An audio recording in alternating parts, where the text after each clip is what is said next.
E aí, pessoal, tudo bem com vocês? Espero que sim, que o professor desce. Vamos para uma aulinha rápida aqui, né, de história e a correção da maioria das questões, né, do caderno do aluno.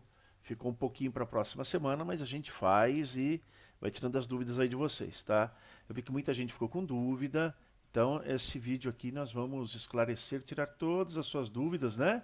E dar aquela explicaçãozinha básica, né, sobre o tema que nós estamos tratando aí, né? Então, situação de aprendizagem um, né, século XIX e os discursos civilizatórios, né? Aí nós vamos pegar aí um período do pós-abolição, né? 3 de maio de 1888, né? Onde a princesa Isabel assina, né, a Lei Áurea que vai libertar os escravos. Ah, que legal, uhul, todo mundo está livre. Todo mundo ficou feliz, só que não. Tá, os escravos eles foram obrigados a abandonar as fazendas, né? Eles não poderiam mais ficar lá sendo escravizados, né, os negros. E essas pessoas vão simplesmente ser jogadas, né? E sem lugar para ir, sem condições dignas, né? Muitos vão se deslocar para aquilo que passou a ser chamado as favelas, né? Hoje nós chamamos isso de comunidades carentes, mas enfim, né? A situação muito complicada. E nós vamos agora aqui, como é sugerido, né? Depois nós vamos entrar nessa questão aí do branqueamento, o que é isso, né? Branqueamento racial, que ele sugere, poxa, agora que os negros estão libertos, né? Eles não são mais escravos, né? O pensamento era que utilidade que eles vão ter a partir de agora, né? Então a gente precisa branquear a raça aqui no Brasil. A gente vai já chegar nesse ponto aí. Agora nós vamos pegar aqui na atividade um, né? Observe as imagens abaixo para realizar a atividade proposta. Então aqui na fonte 1 nós temos uma pintura de Carlota Joaquina, né, de Bourbon, com 10 anos de idade. Ela veio a ser esposa de Dom João VI, né? Entendeu? Ah, depois, a nossa fonte 2, uma Índia Tupi, né? Uma pintura de Alberto Eicheldt. Bom, e na figura 3, né, na fonte 3, nós temos a elevação da cruz em Porto Seguro, né, Bahia, né, de José Pinto Pérez, de 1879. Né? Já já nós vamos fazer uma análise um pouco mais detalhada, né, dessas figuras. Por quê? Vamos diretamente aqui, ó. Na questão A, isso aqui eu coloquei em um Word, tá, pessoal? Tá aqui, ó. Nós vamos ver aqui que eu fiz as respostas, tá? A sua resposta não precisa estar exatamente igual à minha para dizer que está certo. Mas tem que estar parecida, né, pessoal? Tem que estar dentro do contexto, né? Se estiver muito diferente, aí você corrige, tá? Então tá aqui, ó. Vamos lá. Questão 1. Qual é a sua interpretação de cada uma das imagens acima? Será que sua interpretação corresponde à ideia de quem as criou? Justifique a sua resposta. Bom, na figura 1, né, pessoal? Aqui na imagem 1, nós temos a figura de Carlota Joaquina, né? E como eu respondi aqui, ó, com 10 anos de idade, né? Uma figura pertencente à nobreza. Então ela pertence à nobreza e era comum naquela época que se encomendassem, né, os trabalhos dos artistas para se pintar a nobreza. Né? Na figura 2, nós temos uma Índia Tupi. Né? Olha ela aqui, ó. Né? Aqui o autor ele está buscando mostrar o cotidiano, né, da vida desses indígenas nessas fazendas, né? Aqui nós vemos que ela está cumprindo com suas obrigações, tem uma criança no colo, então ela está pacificamente, né, trabalhando ali, cumprindo com as suas obrigações, né, nessa fazenda. Então aqui, ó, na figura 2 temos uma Índia Tupi. O autor busca demonstrar o cotidiano de pessoas comuns, né? E a figura 3 ela é muito interessante, né? Porque nós podemos ter várias leituras dessa gravura aqui, né? Da Elevação da Cruz em Porto Seguro, de José Pinto Pérez, de 1879, né? Nós temos aqui os brancos, os portugueses, católicos, né? Portugal é uma nação católica, elevando a cruz, os índios, né? Em volta, extremamente curiosos, né? Sem entender muito bem o que está acontecendo, dizendo, mas o que é esse pedaço de madeira cruzado que eles estão levantando, que eles estão reverenciando, e que Deus é esse, né? Esse Deus branco que eles estão dizendo que nós temos que esquecer os nossos deuses e adorar agora um Deus que está morto, pendurado na cruz. Que coisa estranha, né? Agora eu tenho que deixar de adorar os deuses da floresta, dos rios, que nos traz o sustento, que nos traz a vida, né? Deuses que pertencem à natureza, para adorar uma figura morta, pendurada num pedaço de madeira.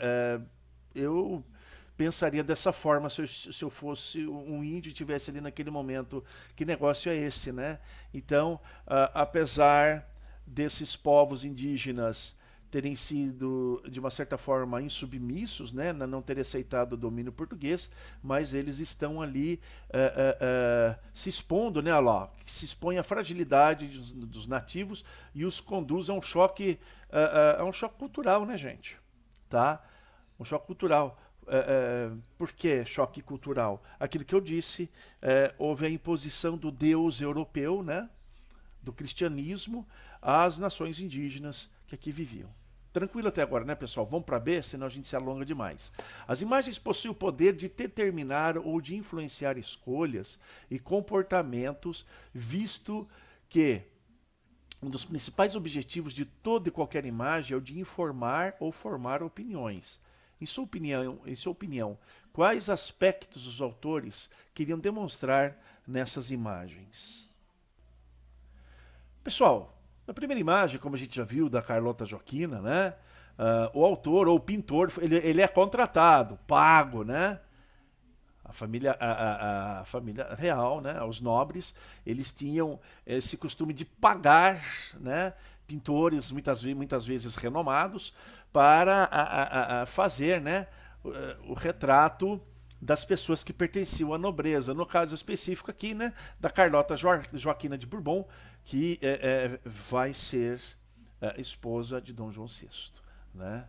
Na segunda imagem, né, no caso lá da Índia, né, o autor retrata uma Índia que, a exemplo de seu povo, está passando por um processo civilizatório. Nós temos que tomar cuidado com isso aqui, né? Porque se a gente está dizendo aqui, afirmando que os índios foram civilizados pelos brancos europeus, a gente está afirmando que eles eram, então, selvagens, né? Criaturas indomáveis, primitivas. Isso não é verdade, tá? Os povos indígenas, eles tinham a sua religião, como eu já disse, a sua cultura, né? Todo o seu repertório cultural, intelectual, enfim. Eles tinham a vida deles, a cultura deles, e os europeus, na cabecinha medíocre deles, eles achavam que eles estavam civilizando esses povos. Né? E na terceira imagem, aquela imagem, né, dos portugueses, dos europeus, levantando aquela cruz com todos aqueles índios em volta, né? O autor mostra o processo de imposição da religião dos europeus aos povos indígenas, o que também causaria um choque de culturas e a aculturação desses povos dominados, né? Choque de cultura, aquilo que eu já falei, né? A cultura dos brancos europeus vai se chocar com a cultura dos povos indígenas e devido à imposição dos europeus, vai haver um processo de aculturação, né? Que é o quê? Vai se destruir a religião, os costumes, né? A cultura indígena e se impor o Deus europeu, né? A cultura europeia, o catolicismo, o cristianismo e os costumes dos povos europeus. Tranquilo até aqui, né, galera? Vamos para C? Maravilha. Ao analisarmos uma imagem, temos de entender em que contexto social, político, econômico ou histórico foram criadas. Sendo assim, pesquise as imagens e comente o seu contexto histórico, destacando quais os objetivos estão por trás de suas realizações. Bom, de forma bem simples, se a gente for analisar em que contexto histórico cada imagem daquela foi produzida, na primeira imagem, né, aqui nós temos a imagem de Carlota Joaquina. Qual é o contexto social dela? Ela pertence à família, uma família rica, né? Ela está inserida dentro do contexto da nobreza, né? E ela, com 10 anos de idade, já é prometida para Dom João VI, né, pessoal? Né, para se casar. Então, esse é o contexto social da fonte 1, tá? Nós temos aqui, ok? Então, na primeira imagem, o futuro marido tinha sido arranjado para a princesa Carlota Joaquina, né? Ele era Dom João de Bragança, tá? Bom, na segunda imagem, antes dos índios serem catequizados, eles eram escravos e oprimidos. E o autor queria mostrar que, apesar dessa situação, os donos da fazenda conseguiam um certo controle sobre eles. Então nós temos aqui a nossa Índia Tupi, né? Posando tranquila, né? Para que fosse feita essa gravura, né? De forma pacífica, né? Já antes de ser catequizada, né, porque os índios passaram por um processo de catequese da Igreja Católica, de imposição do cristianismo, né, e foram catequizados. Antes disso, eles foram escravizados, mortos, expulsos de sua terra, enfim, aquele processo que a gente já sabe o que aconteceu, porque a gente já estudou isso, tá? E, finalmente, aqui na fonte 3, qual é o contexto histórico que a gente pode analisar aqui, pessoal?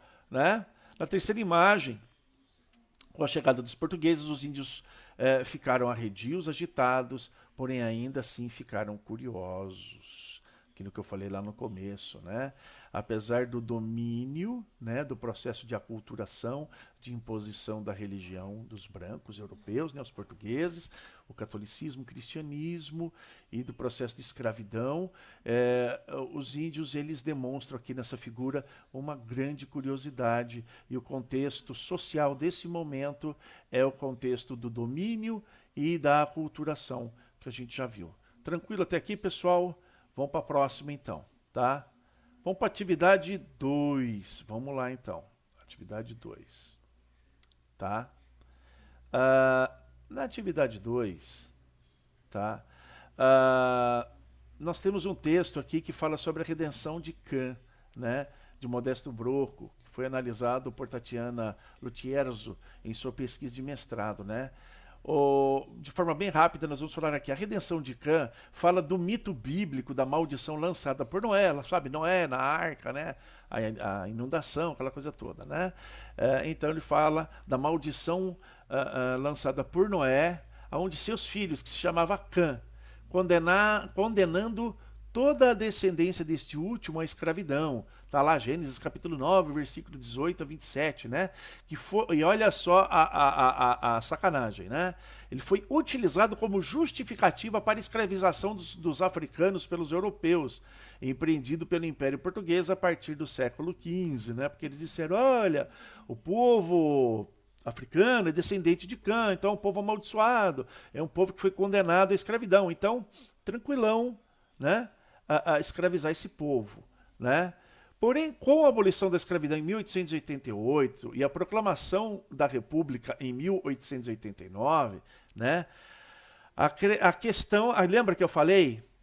Eu falei sobre isso, né? O que fazer com a população negra livre que passou a preocupar as elites brancas, né? E diferentes teorias foram importadas e adaptadas. Uma das principais teorias foi relacionada ao branqueamento ou embranquecimento racial, né? A ideia era de que por meio de sucessivos casamentos interraciais, ou seja, fazendo a miscigenação, né? O negro seria aos poucos apagado, a raça brasileira no Brasil seria branqueada por esse processo, né? E em algumas poucas gerações a população brasileira se tornaria inteiramente branca. Nesse processo eles não estavam considerando os povos indígenas, né? Eliminados assimilados ou segregados nas periferias dos centros urbanos ou, no distante interior, longe dos centros urbanos, né? Amparado na ideologia cientificista do fim do século XIX, do início do século XX, incorporando elementos do evolucionismo darwinista, a gente já vai ver isso, e o darwinismo social. O branqueamento assumiu áreas de teoria científica. Olha que horror, né? Uma ideia extremamente preconceituosa, ela vai tomar um vulto de ideia de teoria científica, né? A ideologia do branqueamento também se expressou por meio da arte, e sua representação mais icônica ocorreu no quadro A Redenção de Can, produzido em 1895 pelo pintor espanhol, radicado no Brasil, Modesto Brocos e Gomes, tá? Então, já já nós vamos fazer a leitura também desta importante figura, né, pessoal? Depois, logo aqui embaixo, vem 4 questões, e elas estão aqui, tá? Então, vamos lá. De acordo com a fonte, o que era a teoria do branqueamento ou um embranquecimento? Vamos lá aqui, ó. A ideia era a de que, por meio de sucessivos casamentos interraciais, o fenótipo, ou seja, o tipo físico, a aparência da pessoa, o negro, seria progressivamente apagado e ao longo de algumas poucas gerações, a população brasileira se tornaria inteiramente branca. Ok, pessoal? Tranquilo até aqui, né? Vamos para B? Vamos. Bom, reúnem-se em pequenos grupos e discutem entre si o que poderia ser feito para combater o racismo. Como estamos em época de pandemia, não vai dar para se reunir em grupo, né? Aí que fala, elabore um texto coletivo informando como combater essa prática. Aqui eu coloquei como resposta pessoal. Por quê? Você pode fazer aí 4, 5 linhas, colocando a sua opinião. Como poderíamos combater o racismo? Já existem mecanismos de se combater o racismo no Brasil? Sim, inclusive nós temos leis, né? Se você é uma pessoa preta, você tem uma pele escura e alguém humilha você pela cor da sua pele, né? Desdenha de você ou diz algo que lhe ofende, você pode procurar uma delegacia de polícia, fazendo um boletim de ocorrência, essa pessoa pode ser até presa e ter até 4 anos de prisão, né, que está previsto na lei, crime inafiançável, ou seja, o cara não consegue pagar e sair livre. Então é um crime gravíssimo, né? Então eu sei só uma sugestão para vocês. Beleza, pessoal? Vamos para C? Vamos! Pesquise e registre em seu caderno o que significa os termos etnocentrismo, miscigenação, darwinismo social, eugenia e teoria científica. Isso aqui já dá um pouquinho mais de trabalho. Porém, olha só, eu respondi a todas essas questões de uma forma bem simples e concisa. Vamos aqui rapidinho passar por esses termos? Então, etnocentrismo é um conceito da antropologia definido como a visão demonstrada por alguém que considera o seu grupo étnico ou cultura o centro de tudo. Portanto, num plano mais importante que as outras culturas e sociedade. O europeu tinha, e até hoje ele tem esse arzinho etnocêntrico, eurocêntrico, de que a raça branca é superior, de que a cultura europeia é superior à africana ou à asiática, ou à latina, né, que somos nós aqui, América Latina, não é? Envolvendo todos os países aqui da América do Sul, né, pessoal? E o Brasil não está fora disso. Então, esse preconceito, né? Próximo termo, miscigenação. É o processo gerado a partir da mistura entre diferentes etnias. Os seres humanos miscigenados apresentam características físicas típicas de várias raças. Bem típico do povo brasileiro, né? Nós somos um exemplo de miscigenação assim fabuloso. Nós temos negro, orientais, né? Já tem japonês, tem chinês, tem árabe, aqui tem... Gente, tem de tudo, né? O europeu, várias pessoas de vários lugares da Europa, tem o italiano, tem o português, tem o espanhol, né? Tem o italiano, enfim. E a África, né? O continente africano muito forte, muito presente na nossa etnia, né? O negro, né? Muito forte nessa miscigenação. Tranquilo, gente? Vamos ver aqui, definição de darwinismo social. É a teoria da evolução da sociedade. Recebe esse nome uma vez que se baseia no darwinismo, que é a teoria da evolução desenvolvida por Charles Darwin. Se você acessou o Classroom, estão lá os vídeos explicando sobre a teoria de Charles Darwin, né? Que do século XIX, o darwinismo social acredita na premissa da existência de sociedades superiores à outra, tá? Vamos agora para a eugenia, pessoal. A eugenia consiste em uma série de crenças e práticas cujo objetivo é o de melhorar a qualidade genética da população. Por este motivo, muitas pessoas consideradas não dignas de transmitir suas respectivas hereditariedades a seus descendentes foram submetidas à esterilização contra a vontade, ou seja, essas pessoas foram castradas, esterilizadas, impedidas de gerar filhos para não passar os seus genes para frente, entendeu? Isso foi uma ideia muito divulgada durante a Alemanha nazista, né? Onde eles tinham aquela ideia da raça pura, a raça ariana, a raça branca, onde negros, homossexuais, ciganos, pessoas com qualquer tipo de deficiência, fosse de ordem mental ou física, deveriam ser eliminados para que você escolhesse os melhores indivíduos, né? E que pudessem oferecer a melhor genética e assim produzir um povo branco, puro, né? Da melhor qualidade. Bom, isso segundo os nazistas, tá bom, pessoal? Tranquilo até aqui, galera? Teoria científica é um tipo específico de teoria utilizada no método científico. Toda teoria científica começa com uma hipótese. Hipótese é aquilo que eu acredito que possa vir a acontecer, né, ou ser, mas aí precisa ser colocado sobre como eu vou dizer para vocês, sobre testes, né? A questão do empirismo, você testar em laboratório, você fazer valer as suas ideias, provando elas de forma científica. Tranquilo até aqui, pessoal? Vamos lá então, senão nosso vídeo vai ficar muito longo, né? E aqui, finalmente, a D, pesquisa na internet a pintura A Redenção de Can e o ano de sua produção. Depois relaciona a imagem, a sua data e as informações do texto. Pessoal, o autor é Modesto Brocos, né? A data é de 1895 de produção, né? Dessa pintura. E nós podemos ver aqui, galera, eu quero a gente fazer uma análise um pouco cautelosa sobre isso aqui, tá? Entendeu? E nós vamos aqui, ó. Bom, aqui nós temos, vamos fazer a leitura dessa figura aqui, tá? A Redenção de Can.